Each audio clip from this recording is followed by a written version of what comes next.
तो इतने सुंदर महावाक्य है आज, जो दादियों ने इतनी सुंदर नोट्स निकाली है। बाबा ने जो मुरलियाँ चलाई या फिर बीच बीच में बातचीत के बीच में जो भी उनको बाबा ने कहा, उन्होंने प्रॅक्टिकल में लिख के निकाला की क्या करना है। खूप सुंदर सुंदर पॉइंट्स आपण बघितले। आता त्याच्या पुढचे, तुम हर एक चैतन्य फूलों को हरदम हर्षित मुख हो रहना है। तुम हर एक चैतन्य फूलों को हरदम हर्षित मुख हो रहना है। एक एक शब्द महत्वपूर्ण है। इस मुरली का एक एक शब्द महत्वपूर्ण है। तुम हर एक चैतन्य फूलों को, हम बाबा के बच्चे आत्माएं चैतन्य फूल है, चैतन्य है और फूलों जैसे सुगंध फैलाने वाले हैं, खुशबू फैलाने वाले हैं।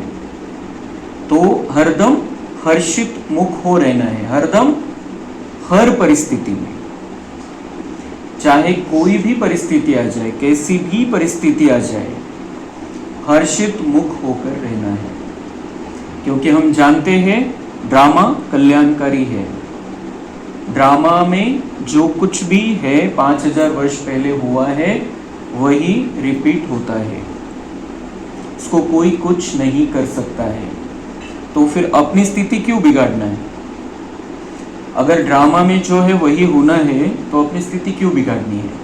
तो हरदम चाहे कुछ भी हो जाए, अंदर से तो खुश रहना है। बाहर से तो परिस्थितियाँ आएगी, तकलीफ होगी, बीमारियाँ आएगी, लेकिन हमें अंदर से हर्षित रहना है, खुश रहना है। क्योंकि हम आत्माएं हैं, भगवान के बच्चे हैं और अभी समझ मिली है सारे बातों की। क्योंकि हर्षित मुख रहना है, कारण क्या है? क्योंकि निश्चय बुद्धि होने के कारण। क्यों रहना है? बाबा ने दिया हुआ कारण निश्चय बुद्धि होने के कारण। निश्चय पक्का है खुद पर, बाबा पर और ड्रामा पर। तो निश्चय बुद्धि होने के कारण तुम्हारी नस नस में संपूर्ण ईश्वरीय ताकत समाई हुई है। नस नस में संपूर्ण ईश्वरीय ताकत समाई हुई है। बाबा किससे बात कर रहा है? आत्मा से या शरीर से? ताकत किसमें है? नस नस में बाबा बोल रहा है। और शरीर को तो तकलीफ होती है, तो कौन सी नस? ये आत्मा की भावना, आत्मा में जो संकल्प चलते हैं, आत्मा में जो मन बुद्धि है, उसमें ईश्वरीय ताकत समय, इसलिए निश्चय बुद्धि रहना है। शरीर में ताकत तो हम खो चुके थे, शरीर में अब ताकत ला रहे हैं हम योग से। लेकिन आत्मा जब अपने आप को पहचान लेती है, बाबा को पहचान लेती है, ड्रामा समझ में आ जाता है, तो आत्मा के नस नस में ताकत आ जाती है। कौन सी ताकत? वो भी साधारण ताकत नहीं, ईश्वरीय ताकत। तो मैं कौन सी आत्मा हूं? मास्टर सर्वशक्तिमान हूं।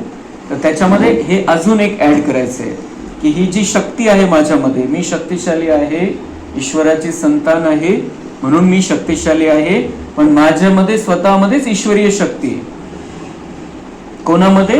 आत्मामध्ये। तो इसलिए हम हर्षित रह सकते हैं। मतलब बाबा ऐसे ही नहीं बोल देता है कुछ भी, क्योंकि हम तो समझते हैं कि दुनिया ऐसी है, प्रॉब्लम ऐसे आते हैं, परिस्थितियां ऐसी है, फिर उसमें कैसे खुश रह सकते हैं? कसं काय खुश राहू शकतो आपण? इतक्या प्रॉब्लेम्स, इतके सगळे बिमार येतात, काही ना काही त्रास होत राहतो, कोणी कोणत्या प्रकारचं, कोणी कशा प्रकारचे लोक, तो कैसे रह सकते हम हर्षित?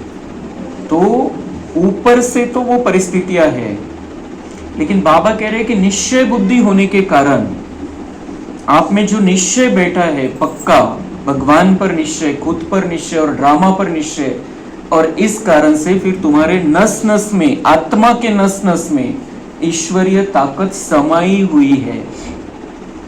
हम देहभान में रहते तब हम कमजोर महसूस करते हैं। जब हम आत्मा समझते अपने आप को, तो बाबा समझा रहे तुम्हारे नस नस में, आत्मा की नस नस में ईश्वरीय ताकत है, और इस ईश्वरीय ताकत के बल से हम हर्षित रह सकते हैं। तो बाहर से तो आएगा, वो तो हमारा हिसाब किताब है, हमारी टेस्टिंग भी है, बाहर से आएगा, लेकिन आत्मा में ताकत है, ईश्वरीय ताकत है, इसलिए हम खुश रह सकते हैं। ऐसी आकर्षण शक्ति अपना दिव्य चमत्कार अवश्य निकालती है। ऐसी आकर्षण मतलब जो आत्मा में ताकत आ गई है, ईश्वरीय ताकत आ गई है, इसलिए आकर्षण शक्ति आ जाती है आत्मा में, और वो फिर दिव्य चमत्कार अवश्य निकालेगी। जो आत्मा शक्तिशाली हो गई है, बाबा के साथ में कंबाइंड है, तो वो आकर्षण शक्ति उसकी बढ़ जाएगी। आत्माएं उनसे कुछ समझना चाहेगी, कुछ प्रेम शांति लेना चाहेगी, और फिर ये चमत्कार होगा, दिव्य चमत्कार होगा उनके द्वारा। जैसे छोटे निर्दोष बच्चे, मतलब इसमें दादियों का मंथन भी हो सकता है या बाबा ने कही हुई डायरेक्ट बात भी हो सकती है, लेकिन हमें इनको ऐसे ही देखना है आज के महावाक्यों को जैसे ये ईश्वरीय महावाक्य है, बाबा ने हमारे लिए उच्चारण किए। कारण उदाहरण पण घेतलेले याच्यामध्ये, तर दादींनी प्रॅक्टिकल मध्ये त्याचे उदाहरण बाबांच्या ज्ञानानुसार घेतले असतील, आणि ते पॉइंट सगळे म्हणजे वेगवेगळ्या वेळेला दिलेले पॉइंट्स एकत्र करून आजची ही मुरली चाललेली आहे। एकाच वेळेला नाही, एकाच वेळेला चाललेलं नाही, खूप सुंदर सुंदर, म्हणजे आपण याला म्हणू शकतो की मलाई काढून दिलेली आपल्याला, इतके सुंदर पॉइंट्स है अच्छे। तो इनको बहुत मतलब पी लेना है, इन पॉइंट्स को धारण कर लेना है अपने अंदर पूरी रीति से। उदाहरण दिया है, जैसे छोटे निर्दोष बच्चे शुद्ध पवित्र होने के कारण सदैव हंसते रहते हैं और अपने रमणीक चरित्र से सबको बहुत खींचते हैं। जो छोटे बच्चे होते हैं, बिल्कुल 4-6 महीने के बच्चे, वो उनका जो हास्य रहता है चेहरे पर, उसी कारण से आत्माएं उनकी ओर खींच कर चली जाती है। कोई भी बच्चे को हाथ में लेना चाहता है, उसके पास जाना चाहता है, कारण ते निरागस हास्य, कुठल्याही प्रकारचा स्वार्थ त्याच्यामध्ये नाही। तो जैसे बच्चे खींचते हैं, वैसे जो आत्मा सशक्त हो गई है, जो निश्चय बुद्धि हो गई है, वो भी अपनी ओर आत्माओं को आकर्षित करेगी। वैसे तुम हर एक की ऐसी ईश्वरीय रमणीक जीवन होनी चाहिए। तो वैसे हम हर एक की ऐसी ईश्वरीय, जैसे छोटे बच्चे की रमणीक जीवन होती है, खुश रहता है, हंसता रहता है, खेलता रहता है, वैसी बाबा कह रहे हैं आप हर एक की ऐसी ईश्वरीय रमणीक जीवन होनी चाहिए। हम संगम युगी आत्माएं हैं, बाबा के साथ में है, तो हमारी जीवन भी ऐसी इंटरेस्टिंग होनी चाहिए, रमणीक होनी चाहिए। इसके लिए याच्यासाठी काय करावं लागेल? होनी चाहिए तो सब चाहते हैं, लेकिन उसके लिए क्या करना पड़ेगा? इसके लिए तुम्हें किसी भी युक्ति से अपने आसुरी स्वभावों पर जीत प्राप्त करनी है। रमणीक जीवन होनी चाहिए, हमारे अंदर वो हर्षित मुक्ता आनी चाहिए, हम हंसते खेलते रहनी चाहिए हमेशा। तो उसके लिए क्या करना पड़ेगा?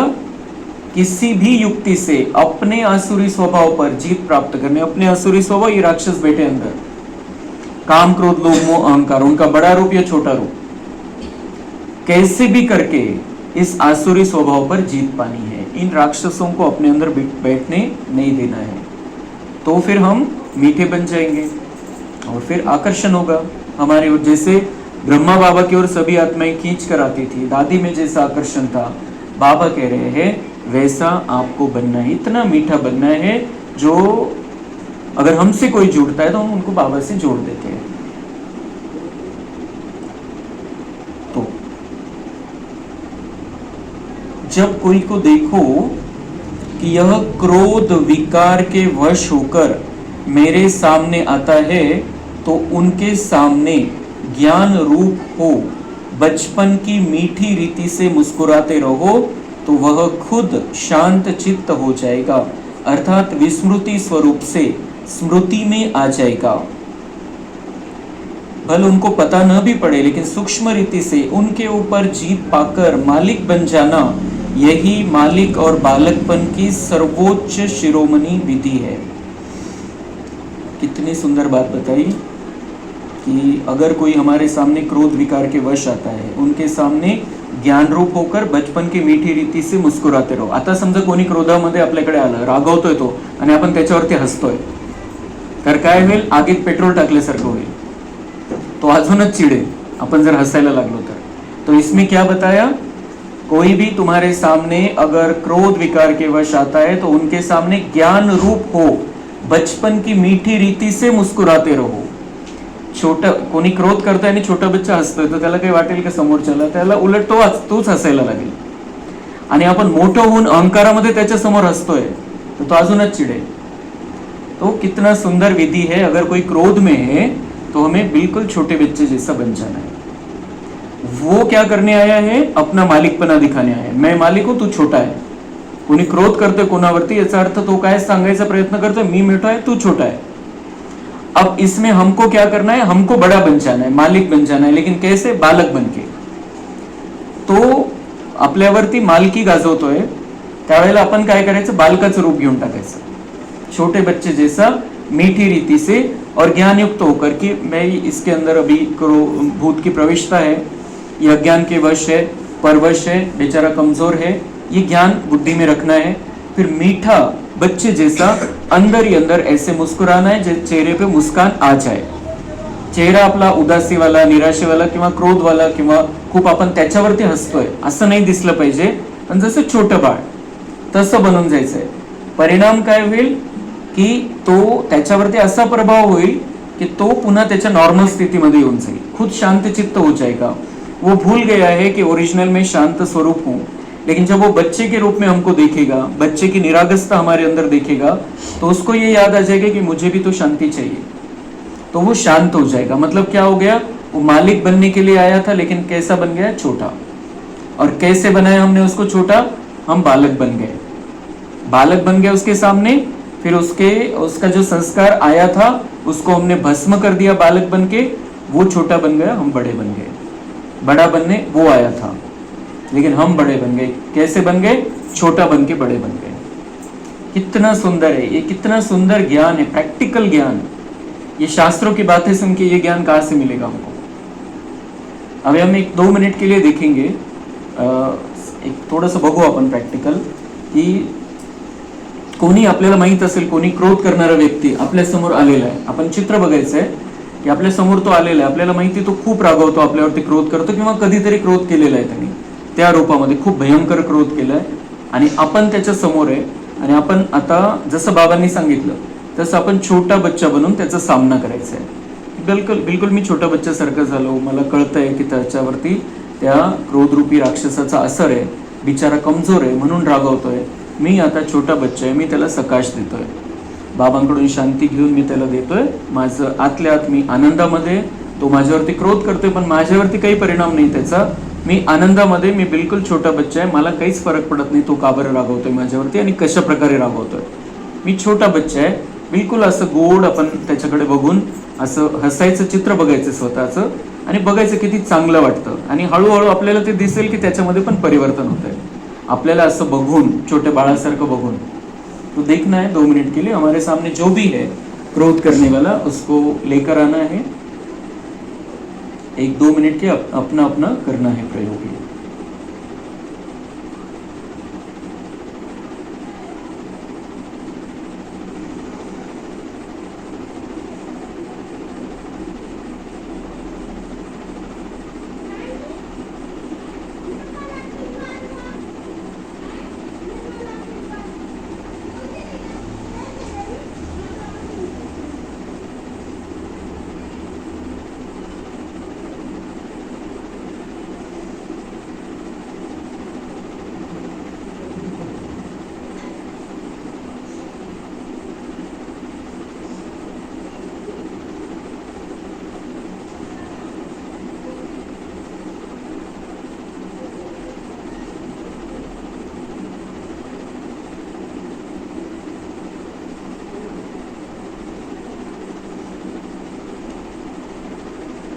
आता एक 30 सेकंद बघायचंय की तो पण चिडतोय आणि आपण पण चिडतोय त्याच्यावरती, त्याच्या स्टाईल.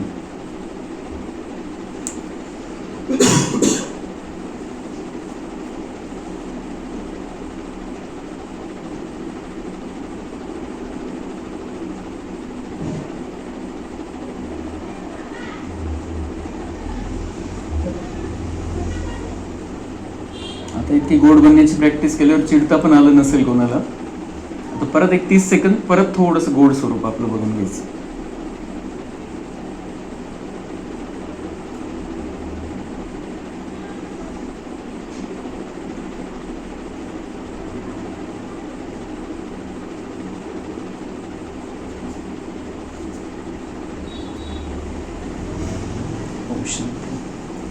असं कधीही काहीही असेल, कोणीही आपल्या समोर आलं असेल तर आतल्या आत स्वतःला सेट करून घ्यायचं आणि ती स्थिती बनवायची. छोटासा बच्चा बन जाना आहे. त्याच्यावरती हसायचं नाही आहे, त्याच्या स्थितीवरती हसायचं नाही आहे, पण आपल्याला बिलकुल क्लिअर पाहिजे की माझी आता ड्युटी आहे की यांना आता शांत करायचं. का बरं चिडताय, माझ्यावर चिडताय आणि मी एवढं करून माझ्यावर चिडताय, हे सगळं सोडून द्यायचं. या गोष्टी, हे चिल्लर गोष्टी सगळ्या. मैं कौन हूं? मैं देवता बनने वाली आत्मा हूं और मेरे अंदर ईश्वरीय ताकत है. नस नस में ईश्वरीय ताकत है और इसलिए मैं स्टेबल रह के उस आत्मा को भी बिल्कुल स्टेबल रख सकता हूं. ये बिल्कुल पक्का कर लेना है. मतलब हमने कोणी पण चिडतोय, काही करतोय, उलट पालट काही करतोय, आपण स्वतःचं बटन ऑन करायचं. सेवा स्टार्ट. सेवा स्टार्ट झाली माझी. उस आत्मा की सेवा आहे बस. म्हणजे काय होईल की आपण आपल्यामध्ये त्याचा परिणाम करून घेत नाहीये. आपण त्याचा राग आपल्यामध्ये घेतला, इथं सगळे केमिकल तयार होतील.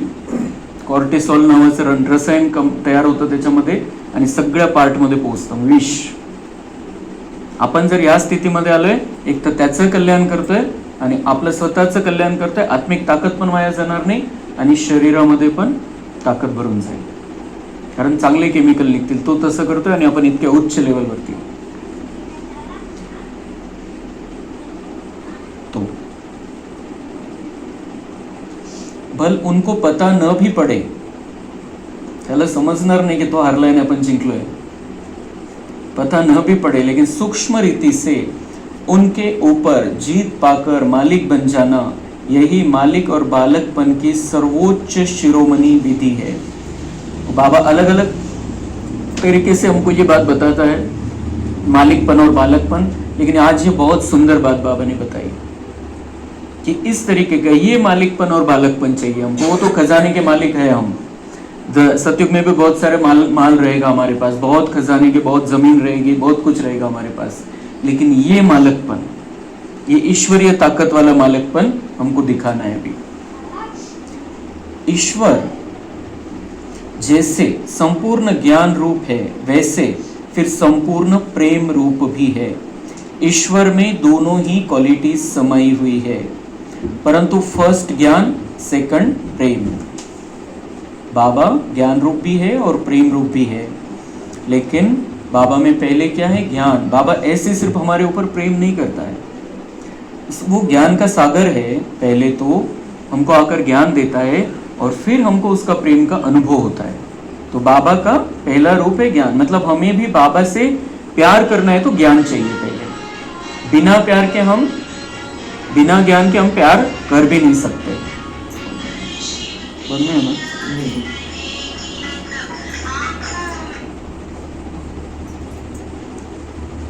अगर कोई पहले ज्ञान रूप बनने के बगैर सिर्फ प्रेम रूप बन जाता है तो वह प्रेम अशुद्ध खाते में ले जाता है.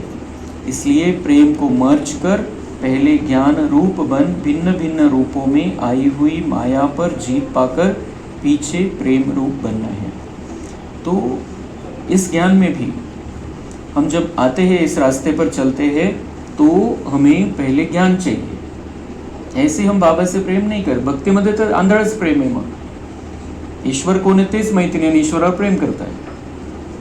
यहाँ पर हमको ज्ञान मिलता है, ज्ञान के आधार से हम प्यार करते हैं. तो वैसे ही किसी से भी स्नेह रखना है हमें, इस दुनिया में किसी से भी स्नेह रखना है, लेकिन पहले ज्ञान चाहिए, पहले समझ चाहिए कि वो आत्मा है, बाबा का बच्चा है, और फिर माया के भिन्न भिन्न रूपों पर हमारी जीत हो जाएगी और फिर हम उनको सच्चा प्रेम दे सकेंगे. नहीं तो देहभान वाला प्रेम तो स्वार्थ वाला प्रेम है. तो पहले ज्ञान रूप फिर प्रेम रूप. अगर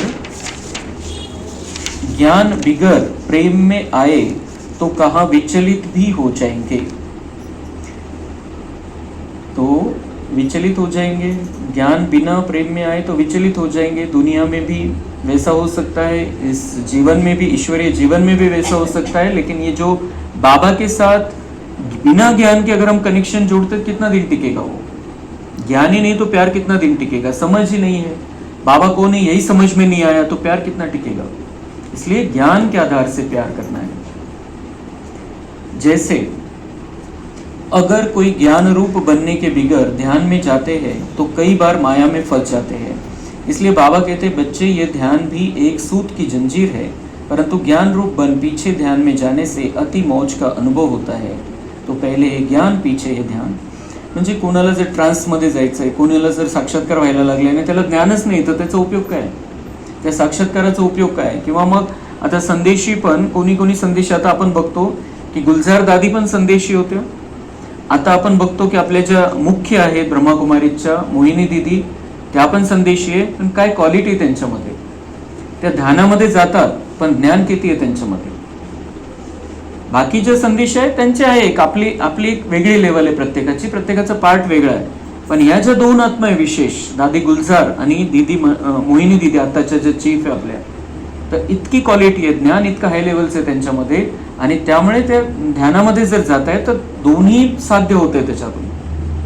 त्या सगळ्यांना ते देऊ पण शकताय, जे बाबांकडून प्राप्त होत आहे ते पण देऊ शकताय आणि त्यांना क्लॅरिटी पण आहे सगळं. तो ज्ञान के बिना ध्यान अधूरा है, कोई काम का नहीं है. और ज्ञान के आधार से ध्यान है तो फिर उससे खुद का भी भला होता है और संपूर्ण विश्व का भी भला कर सकते हैं. तर तसंच बाबा म्हणताय प्रेम पण तसंच आहे, ज्ञान पाहिजे मग प्रेम.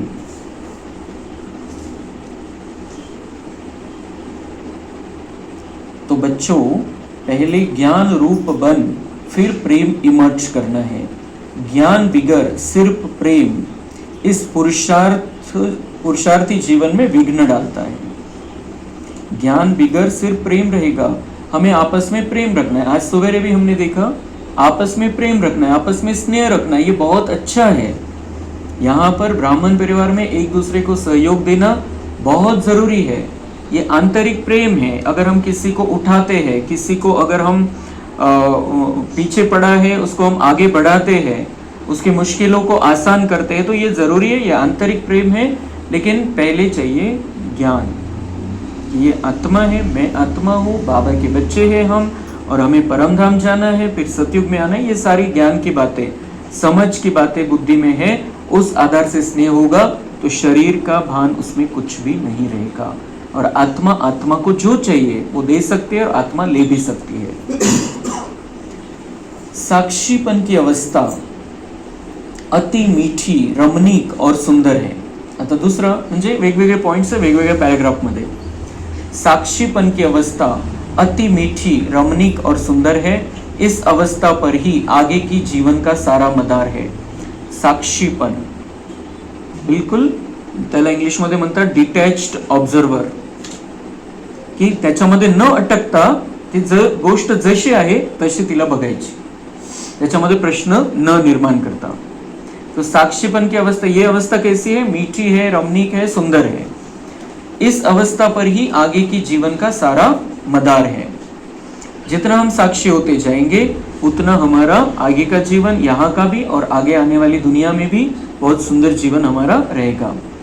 जैसे कोई के पास कोई शारीरिक भोगना आती है, उस समय अगर वह साक्षी सुखरूप अवस्था में उपस्थित हो, उसे भोगता है, तो पास्ट कर्मों को भोग चुकतू भी करता है और साथ साथ फ्यूचर के लिए सुख का हिसाब भी बनाता है.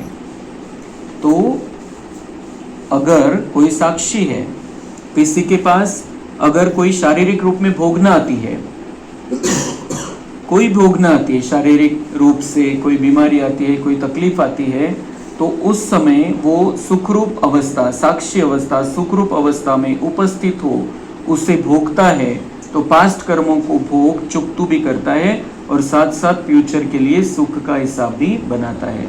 जैसे हमने देखा कि छाया माता जी के ऊपर कितना बड़ा वो आया था, बहुत बड़ा संकट आया था, बहुत बड़ा प्रॉब्लम था, लेकिन उन्होंने अपनी स्थिति को बहुत अच्छा सुख में रखा अंदर से. उस दिन की मुरली में भी पॉइंट था ये, सुख में. अंदर से अगर आप सुख में होंगे तो दुख का अनुभव नहीं होगा। तो वो जो प्रॉब्लम आया उसमें बाबा कहते हैं अगर आप साक्षी सुखरूप अवस्था में उपस्थित हो, उसे भोगते हैं, आएगा, सामने जरूर आएगा। पिछले कुछ कर्म रहते हैं तो सामने आएगा, लेकिन सुखरूप अवस्था में, मतलब मैं आत्मा सुखरूप हूं, जो हुआ है शरीर को है, गाड़ी मशीन है, उसको कुछ हुआ है, उसको कुछ खरोच आई, उसको खड्डे पड़े हैं, मैं आत्मा तो ईश्वरीय ताकत से भरी हूं। तो ऐसी स्थिति में अगर हम उसे भोगते हैं तो पास्ट कर्मों को भोग चुकतू भी करते हैं। पास्ट कर्मों को भोग के वो चुकतू भी हो गया, हिसाब कुछ था वो चुकतू भी हो गया, लेकिन उसमें क्या हुआ, सिर्फ चुकतू नहीं हुआ, साथ साथ फ्यूचर के लिए सुख का हिसाब भी बनाते हैं हम। म्हणजे आपण जर स्थिती चांगली ठेवलेली आहे, कर्मभोग आला काहीतरी, शरीरावरती अटॅक झाला, त्यावेळेला आपण स्थिती चांगली ठेवलेली आहे, तर मागचं तर मिटलं, त्याच्यामध्ये मागचा जो कर्माचा हिशोब होता तो मिटला, पण नवीन सुखाचा हिशोब पण आपण बनवला, कारण आपण स्थितीमध्ये गडबड नाही होऊ दिली, अपन कई संकल्प नहीं चालवले, ऐसा मेरे साथ क्यों हुआ, ऐसा ही क्यों हुआ, मैं इतना बाबा के बनने के बाद भी इतना क्यों हुआ, मैंने इतना ज्ञान योग धारणा सेवा करते हुए फिर भी हुआ, ये कोई संकल्प अगर हमारे नहीं चले हैं, साक्षी रूप अवस्था है, तो हमने आगे का सुख का हिसाब भी बना लिया। पिछला तो चुक कर ही दिया उसमें, लेकिन फिर अकाउंट में, अगले अकाउंट में, सत्युग के अकाउंट में सुख का हिसाब भी जमा कर दिया। तो यह साक्षीपन की सुखरूप अवस्था पास्ट और फ्यूचर दोनों से कनेक्शन रखती है। ही साक्षीपणची अवस्था जी आहे ती मागचं पण चुकतो होणार आणि भविष्यासाठी पण आपला सुंदर हिशोब बनवणार। तो इस राज को समझने से कोई भी ऐसे नहीं कहेगा कि मेरा यह सुहावना समय सिर्फ चुकतू करने में चला गया।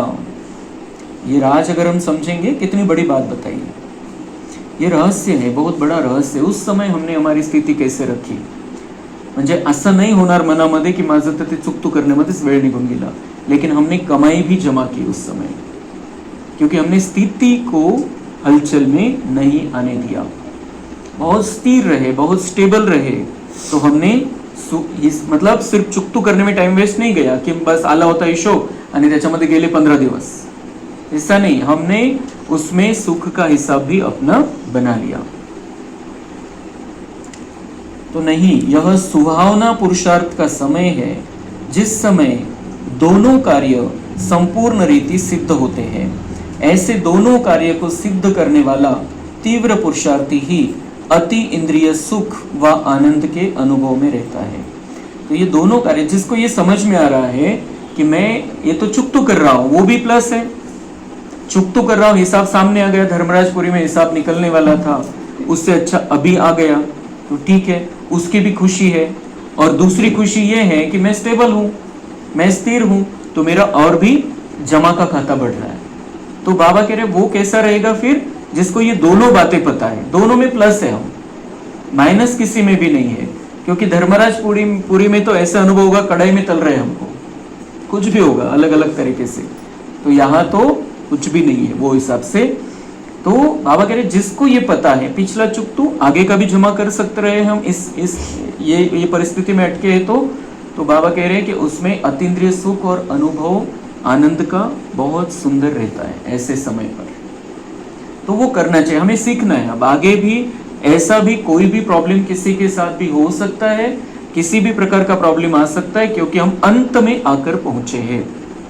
हे बिलकुल क्लिअर समजायचं आपल्याला की कोणासमोर कोणत्या प्रकारे प्रॉब्लेम येऊ शकतो, कोणाला कोणत्या प्रकारचा येईल, कोणाला कोणत्या प्रकारचा येईल, कोणाला गुप्त, कोणाला समजणार नाही, कोणाला समजेल, काही मोठ्या प्रमाणात येईल, काही छोट्या प्रमाणात येईल, पण प्रॉब्लेम्स तर येणार आहेत।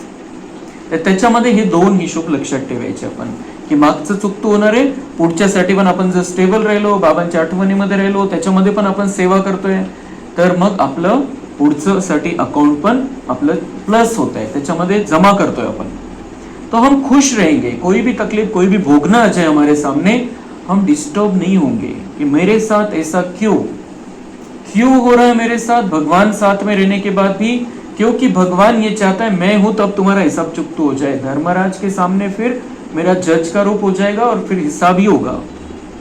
अभी तो सहूलियत मिल सकती है, अभी तो मैं हूं, लेकिन जब बाबा का रूप, जज का रूप हो जाएगा, तब कोई भी कंसेशन हमको नहीं मिलेगा। इसलिए बाबा चाहता है अभी मेरे सामने हो जाए जो होना है, मैं हूं। इसलिए बाबा की मदद का अनुभव भी हमको ऐसे समय पर होता है, बाबा से प्यार भी हम ऐसे समय पर बढ़ा सकते हैं, उससे उसकी मदद का अनुभव भी हमको ज्यादा से ज्यादा होता रहता है। इस वैरायटी विराट ड्रामा की, अगला पॉइंट है, इस वैरायटी विराट ड्रामा की हर एक बात में तुम बच्चों को संपूर्ण निश्चय होना चाहिए, क्योंकि यह बना बनाया ड्रामा बिल्कुल वफादार है। ये वैरायटी विराट ड्रामा है, 5000 वर्ष का ड्रामा है, कितना उसका एरिया फैला हुआ है, अब सारी दुनिया, सारे विश्व में ये नाटक चल रहा है, सारा विश्व ही स्टेज है और इतना सारा फैलाव है उसका। तो इसमें कहीं पर भी दुनिया के किसी भी कोने में कुछ भी हो रहा है, हमारे साथ कुछ भी हो रहा है, ये सारा ड्रामा का भाग है। तो इसमें संपूर्ण निश्चय होना चाहिए, क्योंकि ये बना बनाया ड्रामा बिल्कुल वफादार है। बाबा नया शब्द यूज कर रहे हैं ड्रामा के लिए कि ये बिल्कुल वफादार ड्रामा आहे, इमानदारी से अपना काम करता है, म्हणजे त्याच्यामध्ये काही उलटपालट होऊ देत नाही। जे व्हायचे ज्या वेळेला 5000 वर्षापूर्वी जे झालेले तेच होणार आहे, इतना वफादार ड्रामा है।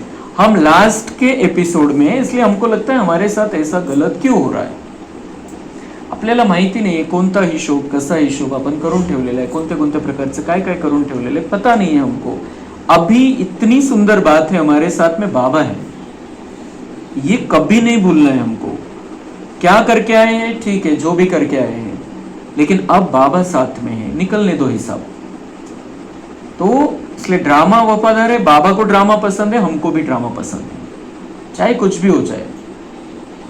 देखो, यह ड्रामा हर एक जीव प्राणी से उनका पार्ट पूर्ण रीति से बचवाता है। ये ड्रामा क्या करता है, हर एक जीव प्राणी से उनका पार्ट पूर्ण रीति से, जीव प्राणी से, प्राणी का भी जो पार्ट है वो भी, जो भी रहेगा, जो भी जिसका भी पार्ट है ड्रामा में नूंदा हुआ, वो बिल्कुल बचवाता है। ड्रामा इतना वफादार है, किसी को भी रोकता नहीं है। भले कोई रॉन्ग है तो वह रॉन्ग पार्ट भी पूर्ण रीति से बजाता है। यह भी ड्रामा की नूंद है। कितनी कितनी हिम्मत, अगर हम हमारे जीवन के साथ जोड़ते हैं इसको, तो कितनी हिम्मत चाहिए सुनने के लिए, आणि पक्क करून घ्यायचे, याच वेळेला आपल्यामध्ये हिम्मत भरून घ्यायची। ऐसे नहीं बोल सकते हम, बाबा ने तो बताया नहीं, मेरे सामने ऐसा कैसा आ गया, असं कसं झालं माझ्यासोबत, मी इतकं करून ज्ञान योग धारणा सेवा एवढं करून, इतकं काही करून, किसी के साथ भी कुछ भी हो सकता है, लेकिन बाबा हमको पहले से ही बता दे रहा है, सावधान कर रहा है। बाबा ने कभी भी ऐसा नहीं कहा कि चमत्कार हो जाएगा और तुम बस फूलों जैसे रहोगे, बिल्कुल काही तुम्हाला हिशोब द्यायचा नहीं, काही नहीं, तुम्हें माझे झाले बस, कभी नहीं कहा बाबा ने। बाबा ने कहा कि तुम अपनी लायकी सिद्ध करो, परीक्षाएं आने दो, लेकिन परीक्षाएं आने के बाद आप कैसे हो, उसमें कैसे पेपर को पास किया है, कैसे मार्क्स लिए, उसी आधार से तो तुमको राजा बनवूंगा। असं कसं राजे देऊन टाकेल तो कोणाला पण, मग बाकीचे काय म्हणतील, इसलिए उनके सामने तो डिक्लेयर होना है रिजल्ट, ये राजा बनेंगे, ये कौन बनेगा, सब डिक्लेयर होना है। तो वो फिर किसी भी तरीके से भगवान पर उंगली नहीं उठा सकेंगे, इसलिए हमारे सामने अलग अलग बातें आने वाली है। हम परीक्षा में बैठे हैं, परीक्षा हॉल में है, पेपर आएंगे, हम अच्छे होशियार विद्यार्थी हैं, हमको उसमें पास होना है बस। तो भले कोई रॉन्ग है तो वो रॉन्ग पार्ट भी पूर्ण रीति से बजाता है।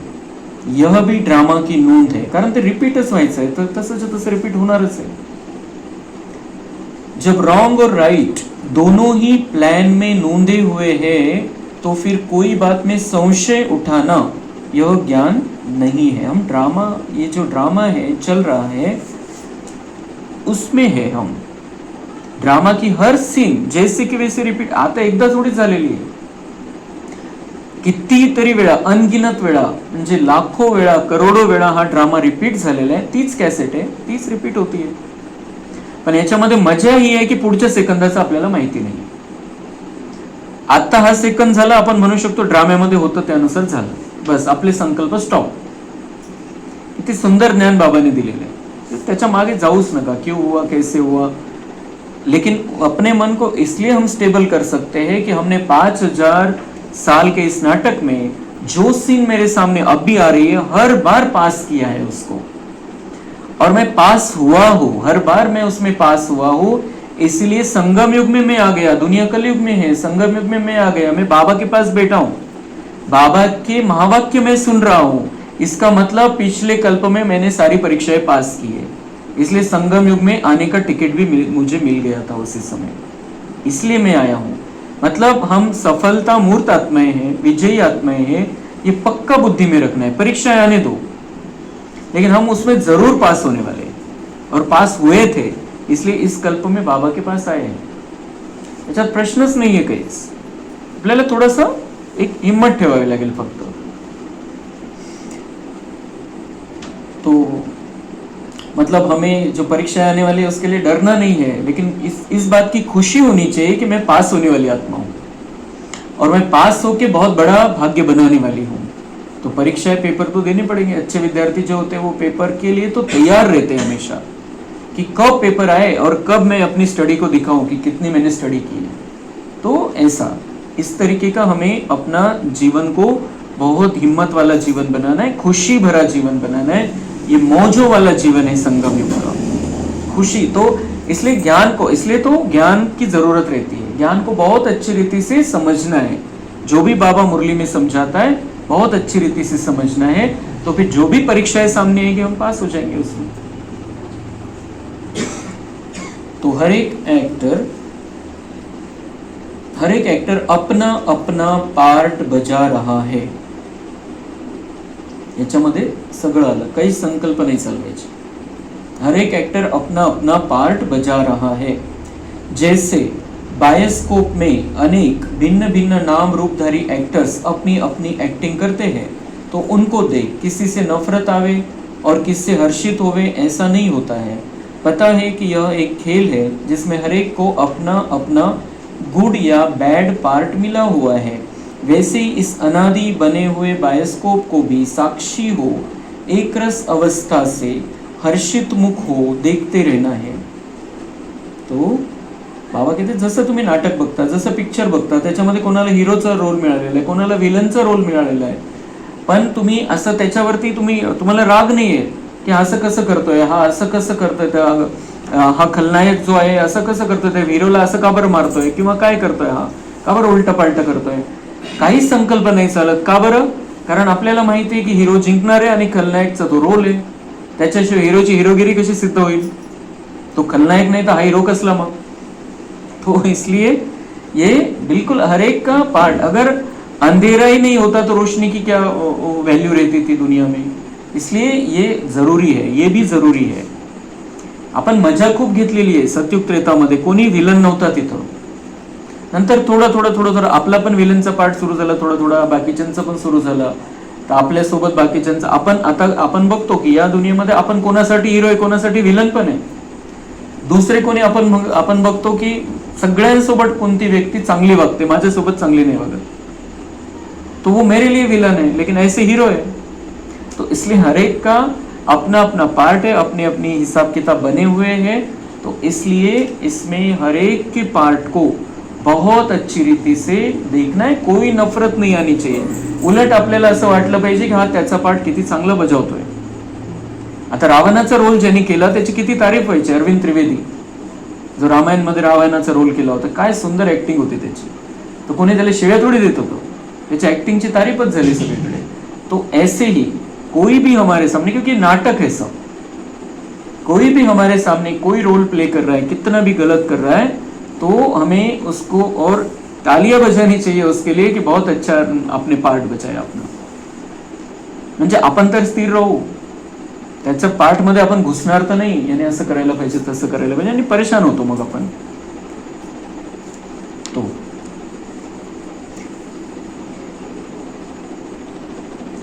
हर एक को अपना अपना गुड या बैड पार्ट मिला हुआ है। वैसे इस अनादि बने हुए बायोस्कोप को भी साक्षी हो, एक रस अवस्था से हर्षित मुख हो देखते रहना है। साक्षी होकर, एक रस अवस्था से और हर्षित मुख होकर, बहुत बड़े बड़े बातें, बड़े बड़े शब्द हैं, तो उनको बहुत अच्छी रीति से हमको समझना है। बहुत खुश होकर देखना है, एक रस स्थिति रहनी चाहिए, साक्षी होकर देखना है। तर मग याचा प्रभाव आपल्यावरती पडणार नाही. कोणाचा रोल कसा आहे तो त्याच्यासोबत. माझा रोल कसा आहे, मला हिरोचा पार्ट भेटलेला है, मुझे हीरो जैसा रहना है. संगठन में यह पॉइंट बहुत अच्छी रीति धारण करनी. जब हम संगठन में रहते, मतलब घर परिवार भी संगठन आहे, एक फॅमिलीमध्ये पण, आणि इथं आपला ईश्वरीय परिवार पण संगठन आहे. कोणत्याही ग्रुपमध्ये आपण आहे, कोणाच्या सोबत आहे, तर त्यावेळेला पण ही पॉइंट खूप जरुरी आहे की प्रत्येकाच्या पार्टला आपल्याला साक्षी होऊन बघता आलं पाहिजे. और हर्षित मुख कब रहेंगे, जब हम उसके एक्टिंग को अप्रिशिएट करेंगे. प्रशंसा करू आपण की खूप चांगली ऍक्टिंग आहे, खूप चांगला रोल आहे याचा, म्हणजे बजावतोय चांगल्या प्रकारे. एक दो को ईश्वरीय रूप से देखना है. एक दो को ईश्वरीय रूप से देखना है. कसं बघणार, ईश्वरीय रूपाने. ओरिजिनल वो आत्मा अच्छी है, ओरिजिनली वो आत्मा अच्छी है, उसमें 7 गुण है. जब बाबा हमको लेके जाता है यहाँ से तो सारे विकारों को भस्म कर देता है, दबा देता है, और सतोगुणी रूप में आत्माओं को, जो 900 करोड़ आत्माएं अब यहाँ से जाएगी, तो सबके विकारों को भस्म, सजा देकर भस्म होंगे उनके विकार, लेकिन पवित्र बनाकर सतोगुणी रूप में बाबा उनको लेकर जाएगा परम धाम में. वो उसी स्थिति में रहेंगे. तो उस रूप में देखना है. परम धाम में जब हम साथ में, हमारे घर के सब, ये 900 करोड़ आत्माएं हमारे घर के हैं, सब अलग अलग जगह पे, अलग अलग स्थान पे, अलग अलग समय पर आए, अपना अपना पार्ट बजा रहे, लेकिन हमारे घर वाले हैं. तो उस रूप में देखना है कि बाबा के बच्चे सब. तो फिर मीठा महसूस होगा हमको और कुछ गलत नहीं लगेगा उनमें. संगठन में यह पॉइंट बहुत अच्छी रीति धारण करनी है. एक दो को ईश्वरीय रूप से देखना है. महसूसता का ज्ञान उठाए, सर्व ईश्वरीय गुणों की धारणा करनी है. महसूसता का ज्ञान उठाए. महसूसता का ज्ञान मतलब हमें ज्ञान को महसूस करना है, और जो अनुभव में लानी है बातें, उसको ध्यान में रखना है, और उससे फिर ईश्वरीय गुणों की धारणा करनी है. अपने लक्ष्य स्वरूप की स्मृति से शांत चित्त, निर्माण चित्त, धैर्यवत, मिठास, शीतलता इत्यादि सर्व दैवी गुण इमर्ज करने हैं. अपने लक्ष्य स्वरूप की स्मृति से, अपना लक्ष्य स्वरूप है लक्ष्मी नारायण जैसा बनना है, उस लक्ष्य स्वरूप की स्मृति से शांत चित्त बनना है, उनको देखना है, उनके जैसा बनना है. तो हमको शांत चित्त बनना है, निर्माण चित्त, बिल्कुल हमें निरहंकारी बनना है, धैर्यवत, धीरज रखना है, मीठा बनना है, शीतल बनना है, इत्यादी सर्व दैवी गुण हमें इमर्ज करणे, प्रगट करणे. झोपलेले अप्रगट स्थितीमध्ये आपल्यामध्येच आहे, त्याला फक्त प्रगट करायचं आहे. जे झाकले गेलेले त्याच्या फाईल आहे दिव्य गुणांच्या, त्याला ओपन करायचंय. बाकीच्या फाईलने त्यांना दाबून टाकलं होतं, विकारांच्या फाईलने, तर त्या फाईल बाजूला करायच्या आहे, त्याला जाळून टाकायचंय, आणि या फाईल आपल्याला इमर्ज करायच्या, प्रगट करायच्या आहे. तो इतना मीठा दिव्य गुणधारी हमको बनना है. धैर्यवत अवस्था धारण करने का मुख्य फाउंडेशन वेट एंड सी. धैर्यवत अवस्था, धीरज रखणं आहे. म्हणजे कोणतीही परिस्थिती आली त्याच्यामध्ये जर धीर ठेवायचं आपल्याला, तर त्याचं फाउंडेशन वेट अँड सी, थांबा आणि वाट पहा, किंवा थांबा आणि बघा काय होतं पुढे. संकल्प नहीं चालवायचे, धीर ठेवायचा है. और अभी बाबा ने बताया सब अच्छा ही होने वाला है. भले ये हिसाब किताब का कुछ समय है, लेकिन बहुत अच्छा होने वाला है. हम उस दुनिया में प्रवेश करने वाले, फिर से बहुत सुंदर दुनिया में हमको एंट्री मिलने वाली है. इसलिए थोड़ा सा धीरज रखना है. अभी थोड़ा सा धीरज रखना पड़ेगा, परीक्षा आएगी, थोड़ा धीरज रखना पड़ेगा. वेट एंड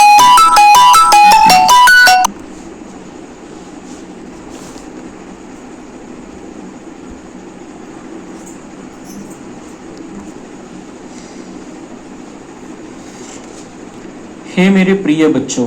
अलग अलग तरीके से बाबा ने आज बच्चों को संबोधित किया है, अलग अलग शब्द हैं. हे मेरे प्रिय बच्चों, वेट अर्थात धैर्य धरना, सी अर्थात देखना. तो मतलब हम जैसे ट्रैफिक में है, ट्रैफिक सिग्नल पर है, तो पहले लाल बत्ती को हम देखते हैं तो रुक जाते हैं, फिर हम देखते हैं पीली हो गई है अभी, और ग्रीन हो जाती तब हम चलने लगते हैं. तर तसं थोडंसं कोणती परिस्थिती आली, आपण समजायचं आता लाल दिवा लागलेला आहे, थांबावं लागेल, आता थांबावं लागेल. पिवळा लाईट, मग थोडंसं स्थिर त्या परिस्थितीला चांगल्या प्रकारे समजून घ्यायचं, आणि मग ग्रीन सिग्नल, मग पुढे चालायचं. तो अपने दिल भीतर पहले धैर्यवत गुण धारण कर उसके बाद फिर बाहर में विराट ड्रामा को साक्षी होकर देखना है. वेट अँड सी मतलब पहिले धैर्यवत गुण म्हणजे धीरज जागृत करा, धीर ठेवा. का ये जो हुआ है ये पहले भी हुआ था, अभी हुआ है मेरे सामने, लेकिन मैंने इसको पास किया है. धीरज रखना है, धीरज रखना है. धीरज का गुण की ये परिस्थिती आई है, बात आई है, निकल जाएगी, खत्म हो जाएगी. पहिले तर ते, मग उसके बाद फिर बाहेर म्हणजे मध्ये काय करायचंय, मध्ये धीर द्यायचं स्वतःला. स्वतःला स्वतःच धीर द्यायचा आहे. ज्ञान आहे, बाबा आहे, स्वतःला धीर द्यायचा आहे. पुढचं काय, मग बाहर क्या करना है, फिर बाहर में विराट ड्रामा को साक्षी होकर देखना. बाहेर चित्र दिसेल, कोण काय करतंय, कसं वागतंय, कसं बोलतोय, काय परिस्थिती आलेली, काय बीमारी आलेली, मैं अंदर आत्मा बैठा हूं, मैं आत्मा अंदर हूं, मुझे धीरज रखना है. ये परिस्थिति आई, बात आई, निकल जाएगी, खत्म हो जाएगी. बाबा साथ में, ज्ञान साथ में, मैं बिलकुल, मुझे सिर्फ स्थिर रहना है. बस आतमध्ये हे प्रोसेस केली की मग बाहेरच्यांचं पार्ट बघणं सोपं होईल. नाही तर डायरेक्ट बाहेरच्यांना साक्षी होऊन बघणं सोपं नाहीये. जर आतमध्ये आपण ती प्रक्रियाच नाही केली की आता काय आहे, हा ड्रामा आहे सगळा, हे जर आपण स्वतःला नाही समजवलं तर मग नुसतं त्यांना पाठधारी म्हणून बघणं शक्य नाहीये. तो जर शिव्या देतोय तो चुकीचं करतोय, आपण चांगलं वागून तो चुकीचं करतोय, शक्य नाहीये ते. त्यासाठी काय, धैर्यवत गुण धारण कर, अंदर धीरज रखना है, खुद को धीरज देना है, और फिर सामने इस विराट ड्रामा को साक्षी होकर फिर हम देख सकते हैं. जब तक कोई भी राज सुनने का समय समीप आवे तब तक धैर्यवत गुण की धारणा करनी है. मग हा धीर ठेवलाय आपण, बाहेर मग बघतोय सगळ्यांना, पण तो धीर कंटिन्यू आहे. म्हणजे स्वतःला स्टेबल ठेवावा लागेल. कधीपर्यंत स्टेबल ठेवावा लागेल, जब तक कोई भी राज सुनने का समय समीप आवे तब तक. म्हणजे इसमें राज क्या है, इसमें मेरा क्या कल्याण है, ये समझ में आने तक हमको वो धीरज रखना पड़ेगा, नहीं तो वो बात हमको परेशान कर देगी. समय आने पर उस धैर्यता के गुण से राज सुनने में कभी भी विचलित नहीं होंगे.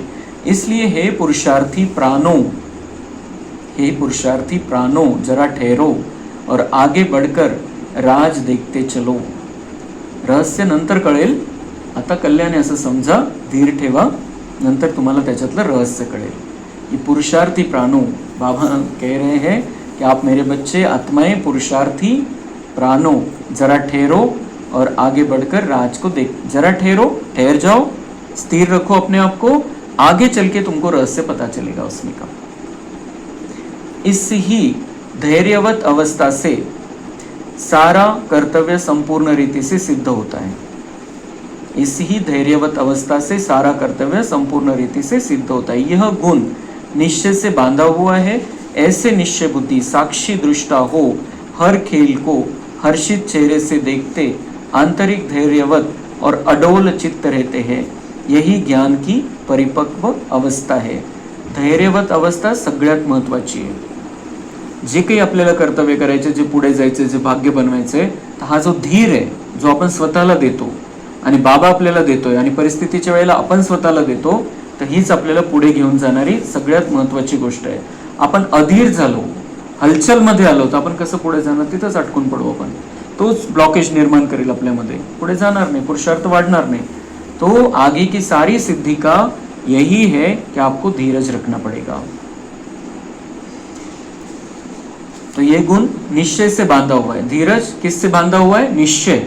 निश्चय पक्का है तो हम धीरज रख सकेंगे, धीर ठेवू शकू अपन.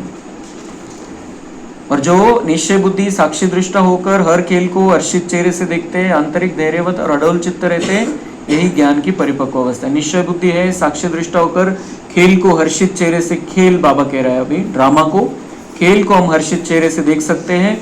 आंतरिक धैर्यवत और अडोल चित्त रहते हैं, हलचल मध्ये नाहीये, तर बाबा म्हणते ही ज्ञानाची परिपक्व अवस्था आहे. जर कोणाची अशी स्थिती आहे तर ज्ञानाची परिपक्व अवस्था है, जो अंत में संपूर्णता के समय प्रैक्टिकल में रहती है. इसलिए बहुत समय से लेकर इस साक्षीपन की अवस्था में स्थित रहने का परिश्रम करना है, त्याची प्रैक्टिस करावी लागेल. अभी थोड़ा 2 पैराग्राफ है. जैसे नाटक में एक्टर को अपना मिला हुआ पार्ट पूर्ण बजाने अर्थ आगे से ही रिहर्सल करनी पड़ती है, वैसे तुम प्रिय फूलों को भी आने वाली भारी परीक्षाओं में योग बल द्वारा पास होने के लिए आगे से ही रिहर्सल अवश्य करनी है। लेकिन बहुत समय से लेकर अगर यह पुरुषार्थ किया हुआ नहीं होगा तो उस समय घबराहट में फेल हो जाएंगे। इसलिए पहला अपना ईश्वरीय फाउंडेशन पक्का रख दैवी गुणधारी बन जाना है। तो दैवी गुणधारी हमको बनना है, देवता बनना है, तो उसके लिए अगर आगे हमको पार्ट बजाना है, देवता का पार्ट बजाना है, तो हमें उसकी रिहर्सल अभी से करनी पडेगी। जर रिहर्सल नाही झाली तर कोणी नाटकामध्ये कसं काम करतो, डायरेक्ट कोणी त्याला स्टेजवर थोडी घेऊन जाणार आहे। त्याचं पहिले ऑडिशन होतं, त्याला बघितलं जातं कशा प्रकारे तो पार्ट बजावू शकतो की नाही बजावू शकत, त्याला आठवण राहील की नाही, त्याला बोलता येईल की नाही बोलता येणार, त्याला व्यवस्थित जमेल की नहीं जमेल, सगळं बघावं लगता। तो ऐसे ही हमको भी बाबा को दिखाना है कि हम देवतापन की जो रोल है बहुत अच्छी रीति से बजा सकते हैं, बहुत अच्छी रीति से हम दुनिया पर राज कर सकते हैं। ये हमको अभी बताना है। अब तर रिहर्सलची वेळ आहे, बाबा रिहर्सल घेतोय आणि मग त्यावेळेला अशा रिहर्सलच्या वेळेला आपण जर परिस्थितीमध्ये घाबरलो तर आपण विसरून जाऊ की आपली रिहर्सल चाललेली आहे। परिस्थितीमध्ये न घाबरता आपल्याला सदा हे लक्ष्य पाहिजे बुद्धीमध्ये कि मेरी अभी बाबा ऑडिशन ले रहा है, रिहर्सल चल रही है, फिर डिसाइड होने वाला है किसको क्या पार्ट दिया जाएगा, नई दुनिया में किसके हाथ में राज्य सौंपा जाएगा, कौन राजघराने में आएंगे, कौन राजगद्दी पर बैठेंगे, कौन श्री कृष्ण और राधा के नजदीक रहेंगे, कौन फिर उस लक्ष्मी नारायण के राज्य में रहेंगे, नजदीक आएंगे, वो सारा अभी फिक्स होना है। सिर्फ 2 पार्ट फिक्स हुए हैं, बाकी किसी का भी पार्ट वैसे फिक्स नहीं है। तो हमें कोई भी परीक्षा आ जाए, हमको ये नहीं भूलना है कि हमारी रिहर्सल चल रही है, दिव्य गुणों की धारणा करनी है हमको। नाहीतर मग आणि आता जर प्रॅक्टिस नसेल, आपल्याला याची प्रॅक्टिस नसेल, आपण दिव्य गुणांची धारणा करतोय त्याची प्रॅक्टिस नसेल, छोट्या छोट्या परीक्षेमध्ये आपण फेल होत आहे, तर पुढे ज्या परीक्षा येणार आहे मोठ्या, त्या मोठ्या परीक्षेमध्ये आपण फेल होऊन जाऊ। बाबा कह रहे अगर अभी पुरुषार्थ नहीं किया होगा तो उस समय घबराहट में फेल हो जाएंगे। घबराहट होगी, परिस्थिति आएगी, प्रॉब्लम सामने दिखेगा, घबराहट होगी और उसमें फेल हो जाएंगे। ज्ञान स्वरूप स्थिति में स्थित रहने से स्वतः शांत रूप अवस्था हो जाती है। अगर हम शांत रूप है, शांत स्वरूप है, तो इसका मतलब ज्ञान स्वरूप स्थिति है, मतलब ज्ञान अंदर धारण किया हुआ है। ज्ञान स्वरूप स्थिति में स्थित रहने से स्वतः ऑटोमेटिक शांत रूप स्थिति हमारी हो जाती है। जब ज्ञानी आत्मा बच्चे इकट्ठे बैठकर मुरली सुनते हैं तो चारों तरफ शांति का वायुमंडल बन जाता है। जब ज्ञानी आत्मा बच्चे इकट्ठे, इसलिए बाबा ने मुरली क्लास रखे हैं। अभी हम ये महसूस कर सकते, आता आपण घरी जर मुरली ऐकली असती, वाचली असती, बघितली असती तर तो प्रभाव नाही। आता आपण सगळे मिळून जे बाबांच्या आठवणीमध्ये मुरली ऐकतोय तर ते शक्तिशाली व्हायब्रेशन तयार झालेली इथं। आणि म्हणून म्हणजे बाबा पण सांगतो, दादींनी पण पॉइंट्स मध्ये घेतलेला आहे, हा मुद्दा सगळ्यात महत्त्वाचा आहे। आणि म्हणून क्लासमध्ये मुरली ऐकण्याचं महत्त्व आहे। तो क्या होता है, जब ज्ञानी आत्माएं बच्चे इकट्ठे बैठकर मुरली सुनते हैं तो चारों तरफ शांति का वायुमंडल बन जाता है। जसं शांतीचं वातावरण आपल्याला वाटते, जाणवते आपल्याला, जे मनामध्ये अशांती गोंधळ आहे तो सगळा दूर होऊन जातो ज्यावेळेला आपण मुरली ऐकतो सगळे एकत्र बसून। तसं घरी आपण अशी युट्यूबवर मुरली ऐकली तो नाही होत प्रभाव, तो प्रभावच पडत नाही, मन लागत नाही, काहीतरी वेगळंच काहीतरी विचार येतात किंवा काहीतरी काम निघतं, काहीतरी होतं। लेकिन जब हम यहाँ बैठे हैं और सब ज्ञानी जिनको समझ में आ रहा है ज्ञान, वो सब यहाँ बैठे हैं तो वातावरण भी ज्ञान युक्त और शांत हो जाता है। क्योंकि भी कुछ भी महावाक्य सुनते हैं तो आंतरिक डीप चले जाते। परिणाम कशामुळे होतो हा, कि जो ज्ञान स्वरूप आत्माएं हैं, जिनको ज्ञान समझ में आ रहा है, वो कोई महावाक्य सुनता है बाबा का तो वो अंदर जाता है, आत्मा में अंदर जाता है, और डीप जाने के कारण आंतरिक उन्हों को शांति की मीठी महसूसता होती है। आत्मा को शांत करता है ये ज्ञान।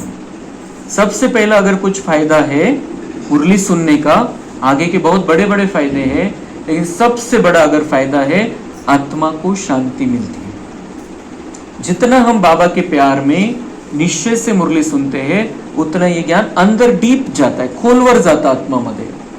जैसे बाबा ये आत्मा का, जैसे आज ऑपरेशन करके बता रहे, नस नस में ईश्वरीय ताकत भरी हुई है, फिर बाबा कह रहे आत्मा में अंदर तक चला जाता है, म्हणजे इतकी मोठी आत्मा आहे, याच्यामध्ये खोलवर जातं, ते डीप मध्ये जातं, म्हणजे आत्मा त्याला ग्रहण करती है, तो उनको शांति की मीठी महसूस आती है। और फिर हर एक के अंदर जा रहा है, हर एक आत्मा को शांति की महसूस आ रही है, तो ऑटोमेटिक बाहर का वातावरण भी शांति वाला हो जाता है। अब इसके लिए कोई खास बैठकर मेहनत नहीं करनी है, परंतु ज्ञान की अवस्था में स्थित रहने से यह गुण अनायास आ जाता है। म्हणजे तुम्हाला त्या ज्ञान स्वरूप स्थितीमध्ये येण्यासाठी बाबा म्हणते असं वेगळं बसून नाही करावं लागणार, तुम्ही मुरलीला बसले तर त्यावेळेला हे होऊन जाईल, आपके अंदर वो ज्ञान जाएगा, शांति महसूस होगी और शांत वातावरण आप बना पाओगे। तो ऐसे ये प्रैक्टिस करते करते आत्मा में शांति लेते लेते लेते लेते आगे चल के हम जहाँ है वहाँ शांति हो जाएगी, शांति का वातावरण हम बना पाएंगे, क्योंकि ज्ञान लेते लेते लेते लेते हमारा हो रहा है, वो बाबा का ज्ञान हमारा हो रहा है। तो तुम बच्चे जब सवेरे सवेरे उठकर एकांत में बैठते हो तो शुद्ध विचारों रूपी लहरें उत्पन्न होती है। मतलब अमृत वेला भी आ गया इसमें, मुरली भी आ गई और अमृत वेला भी। अमृत वेला में भी ये बहुत सुंदर, अमृत वेला का एकांत सबसे बेस्ट एकांत है। तो ऐसे समय में जब हम सवेरे सवेरे मतलब अमृत वेला में उठकर एकांत में बैठते हैं तो शुद्ध विचारों रूपी लहरें उत्पन्न होती है। अमृत वेला में अशुद्ध विचार आ ही नहीं सकता है आत्मा में। अगर ज्ञान पता है, बाबा पर निश्चय है, तो अशुद्ध विचार आ ही नहीं सकता है। हम खुद भी फ्रेश होकर उठे रहते हैं, वातावरण भी शुद्ध रहता है, अशुद्ध आत्माएं सब सोई रहती है। तो ऐसे समय में शुद्ध संकल्प में स्थित होना बहुत आसान रहता है अमृत वेला के समय।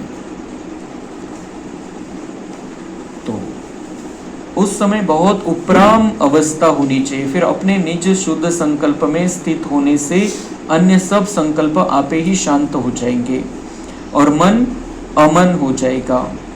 तो बहुत उपराम अवस्था होनी चाहिए उस समय, म्हणजे सगळं विसरून आपण बसायचंय अमृत वेळेला, सगळं विसरून बसायचंय बाबांच्या आठवणीमध्ये।